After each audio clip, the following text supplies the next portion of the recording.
Hallo, welkom. Wij zijn vandaag op bezoek in Sluis. Met name op zoek naar het antwoord: wie is Jantje van Sluis? I don't know. I have no idea. I'm a tourist, so I don't know. Jantje van Sluis is de klokkenluider hier zo. Bij de 80-jarige Wereldoorlog stonden de Spanjaarden aan de rand van de wallen te wachten totdat het 2 uur was. En dat gingen ze aan de klok horen, als die 2 keer zou slaan als 2 uur, dan gingen ze Sluis binnenvallen.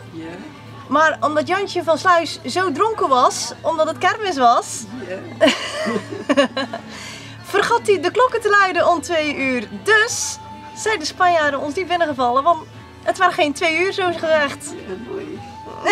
Jantje is ook een bier. Het wordt gebrouwen voor Sluis.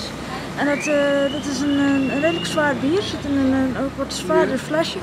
En er zijn ook speciale glazen van waar Jantje ook op staat.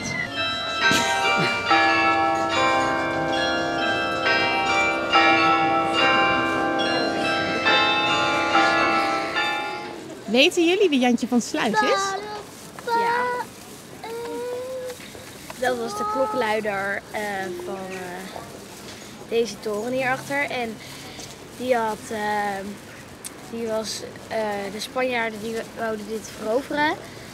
Dus toen hadden ze afgesproken met elkaar dat ze gingen om de stad liggen. En als ze dan de klok ging luiden, dan gingen ze aanvallen. Alleen de klok ging niet luiden. En dat kwam doordat Jantje van Sluis was daar avond ervoor naar de kermis geweest en die had te veel gedronken. Dus toen